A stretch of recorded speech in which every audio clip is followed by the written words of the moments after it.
இந்த யூனிவர்ஸ்க்கு ஒரு பெரிய தேங்க்ஸ். ஆக்சுவலி நான் வந்து நம்ம பேட்ச் 2 பிரம்மமுகூர்த்தா கிளாஸ்ல ஜாயின் பண்ணியிருந்தேன். ஜாயின் பண்ணும்போது நான் சொல்லியிருந்தேன் இந்த மாதிரி எனக்கு வந்து ஜாப் ஸ்விட்ச் ஆகணும், அதுக்காக தான் இந்த கிளாஸ் ஜாயின் பண்ணியிருக்கேன், அதுக்கு நான் மேனிஃபெஸ்ட் பண்ணணும் அப்படின்னு சொல்லியிருந்தேன். அப்போ கூட நான் ஒரு கிளாஸ்ல உங்ககிட்ட சொல்லியிருந்தேன் இந்த மாதிரி எனக்கு வந்து ஹெச்ஆர் கால்ஸ் எதுவுமே வர மாட்டேங்குது, நான் ட்ரை பண்ணிட்டு தான் இருக்கேன் அப்படின்னு சொல்லியிருந்தேன். நீங்க அப்போ சொல்லியிருந்தீங்க இது மாதிரி அதுக்கே நீங்க என்ன ஜாப் ஸ்விட்ச் ஆக போறீங்களோ அதுக்கேற்ற ஸ்கில் டெவலப்மெண்ட் நல்லா பண்ணிட்டு நீங்க ட்ரை பண்ணிட்டே இருங்க, ஃபர்ஸ்ட் வந்து ஜாப் கிடைக்கும் அப்படின்னு சொல்லி நீங்க ஆணித்தரமா நம்புங்க அப்படின்னு நீங்க சொல்லியிருந்தீங்க.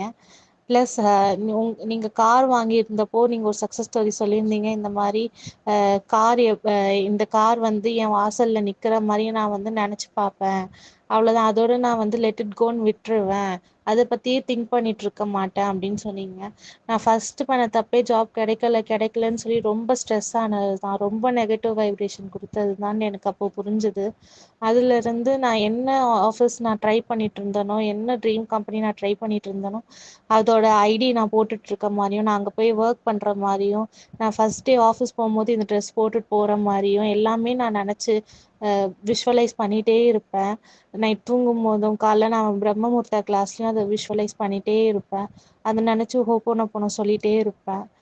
108 டைம்ஸ் சொல்லிட்டே இருப்பேன் சிஸ்டர். அதுக்கப்புறம் எனக்கு இன்டர்வியூஸ் வந்து ஒன்னொன்னா வர ஆரம்பிச்சுது. ஃபர்ஸ்ட் ஒரு 2 கம்பெனியில் நான் அட்டன் பண்ணேன், ஆனால் ரிஜெக்ட் ஆகிட்டேன். எனக்கு ரொம்ப கஷ்டமாக இருந்துச்சு, ஏன்னா அதில் நான் நல்லாவே பெர்ஃபார்ம் பண்ணியிருந்தேன், எனக்கு கிடைக்கும்னு சொல்லி ரொம்பவே பிலீவ் பண்ணேன். ஆனால் அது கிடைக்கல, ரொம்ப டிசப்பாயிண்ட் ஆகிடுச்சு.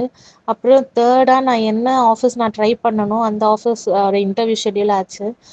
அந்த இன்டர்வியூ அட்டன் பண்ணிவிட்டு ஃபீட்பேக்கே வரலை. ஆனால் எனக்கு நல்லா தெரியும் எனக்கு நாங்கள் நல்லா பண்ணியிருக்கேன் இன்டர்வியூ அப்படின்னு சொல்லிட்டு. எனக்கு ஆனால் ஃபீட்பேக்கே வரல. நான் இன்டர்வியூ அட்டன் பண்ணி 2 வீக்ஸ் ஆச்சு.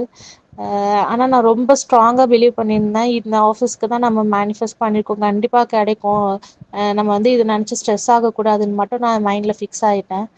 2 வீக்ஸ் கழிச்சு ரொம்ப மேஜிக் மாதிரி திடீர்னு நான் மெயில் ஓப்பன் பண்ணி செக் பண்ணும்போது ஹெச்ஆர் கால் வந்து ஷெட்யூல் பண்ணியிருந்தாங்க.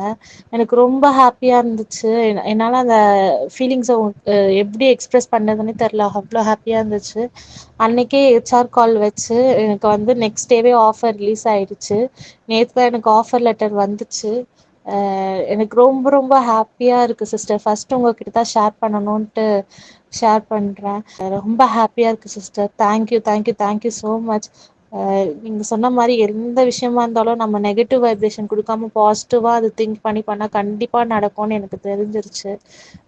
உங்களை எனக்கு வந்து காமிச்ச இந்த யூனிவர்ஸ்க்கு ரொம்ப தேங்க்ஸ். Thank you sister.